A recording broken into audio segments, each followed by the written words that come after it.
ইসলাম ধর্মাবলম্বী এক ছোট্ট ছেলে ছিল, নাম তার রায়হান। সে ভারতের একটি শান্ত গ্রামে জন্মেছিল, যেখানে ভোরবেলা আজানের ধ্বনি ভেসে আসত মসজিদ থেকে, আর সবুজ ধানক্ষেতের উপর দিয়ে সূর্যের আলো ছড়িয়ে পড়ত। রায়হানের বাবা ছিলেন একজন সৎ ব্যবসায়ী, আর মা ছিলেন গৃহিণী।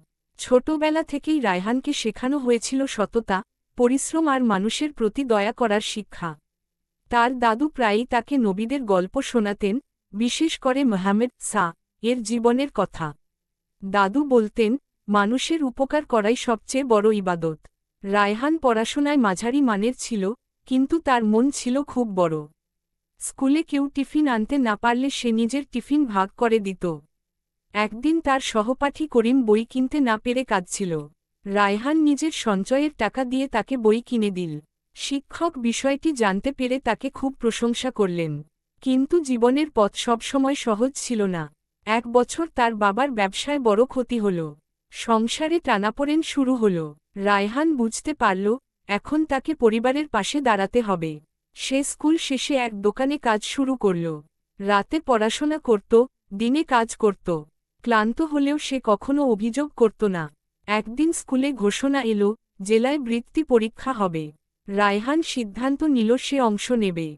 প্রতিদিন ভোরে উঠে পড়াশোনা করত। তার মা তাকে সাহস দিতেন, বলতেন, আল্লাহ পরিশ্রমের ফল দেন। পরীক্ষার দিন সে খুব নার্ভাস ছিল। কিন্তু দাদুর শেখানো কথা মনে পড়ল, সৎ পথে থেকো, মনোযোগ দিয়ে কাজ করো। কয়েক মাস পর ফল প্রকাশিত হল। রায়হান বৃত্তি পেল। পুরো গ্রাম আনন্দে ভরে উঠল। তার বাবার চোখে আনন্দের জল ঝরল। বৃত্তির টাকায় সে নিজের পড়াশোনা চালিয়ে গেল এবং বাবার ব্যবসা ঘুরে দাঁড়াতে সাহায্য করল। বড় হয়ে সে একজন শিক্ষক হল। সে গ্রামের দরিদ্র শিশুদের বিনামূল্যে পড়াত। তার বিশ্বাস ছিল, শিক্ষা মানুষের জীবন বদলে দিতে পারে।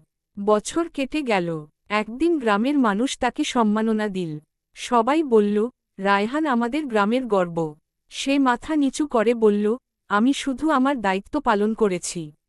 রায়হানের জীবন আমাদের শেখায়, ধর্ম মানে শুধু প্রার্থনা নয়, মানুষের পাশে দাঁড়ানোও বড় ইবাদত।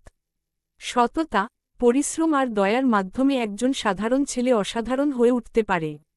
এই গল্পটি আমাদের মনে করিয়ে দেয়, সত্যিকারের সাফল্য আসে ভালো মানুষ হওয়ার মাধ্যমে।